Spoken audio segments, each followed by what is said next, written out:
Now, before we actually dive into your framework, I'd love to hear from you about why this is important to you. Why did you go into this? Why did you look at it? Why have you built a framework? What's your background?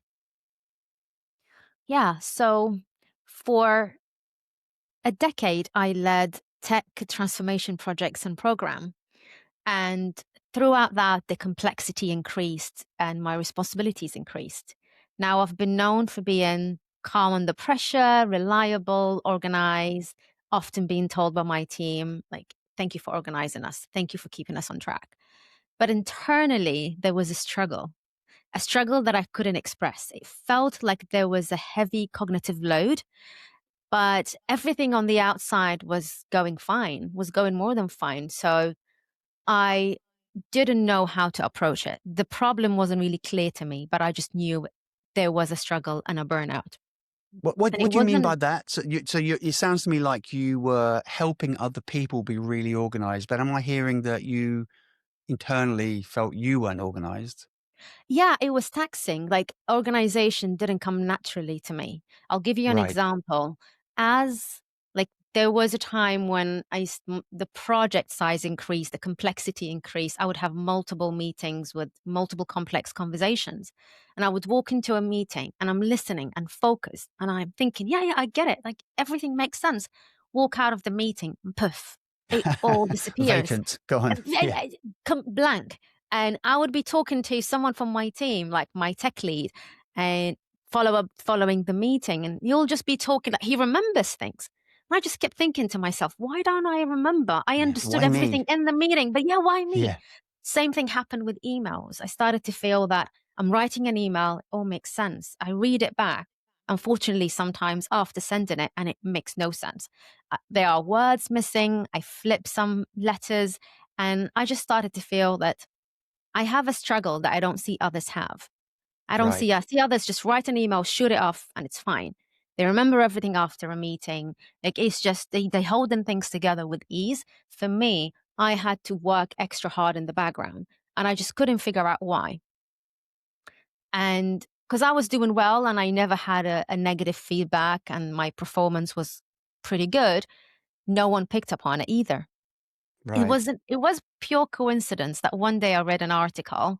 It was like an online thing about dyslexia. And as I was reading through it, I was like, oh my God, that sounds so awfully like That's me. me. It's a bit Yes. scary. And I went to my line manager at the time and I said it, I just said it randomly in a conversation that I think I'm dyslexic. And she asked me why I think so. And I was like, I don't know, I read this article and it just sounds so awfully like me. And she dismissed it and she said, no, you just think too fast. It's not a thing. Right. And then I mentioned it again to the next manager, and that manager luckily just said to me, listen, we can pay for an assessment. You can go and get a dyslexia assessment and you can find out whether you are or not. I did, and oh my God. The results were like I am very dyslexic. It came Okay. up that my working memory is very poor, like it's way below average, which means that I should struggle with holding conversations like from meetings, organization, time management, pretty much 90% of my job. But I think I was compensating for that because the report also said that I had a very high processing speed and strong reasoning skills. And I think that covered for kind of like somehow I managed to compensate and survive and perform at a high level, but it was taking such a heavy cognitive load on my brain. So it sounds like you're almost a really fast processing machine that works really, really well in the moment. But then when you walk away Yeah. from the moment, Yeah. it all sort of falls apart. Exactly, especially if it's something like the short-term memory. That's the working memory is now us having a conversation that is saved in a short-term memory. And Yeah. that's the part for me that doesn't function well in my brain. Right. Long-term Right. memory is better, but it wouldn't get to the long term if it's not saved in the short term. So it's a Yeah. bit of a cycle. Yeah. So And we for should me, be clear that yeah, we're not talking today, really, are we, about dyslexia as no, such? That's yeah, just how you found out. And then you needed some practices to put into place so that you could function better.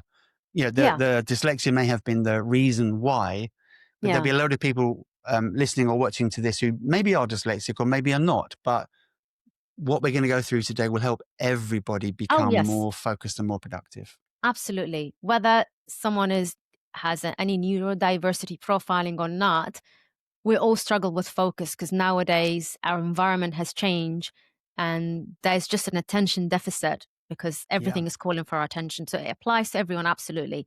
But for me, that's when I went into the search. That's when I kind of threw myself into reading about psychology, neurodiversity, neuroscience, and self development. One of my close friends is a psychologist, so kept feeding me books on like mind mastery and habits. So that kind of opened for me a learning journey because I thought, well, now I know what it is. Now I can figure out a system. Right. And I knew that I just couldn't operate the way I was because then I want to grow in my career. I want to handle more complexity. So I need a system. I need to design something that complements and work with my brain and the way I think. And that Right. started the mind tactics journey.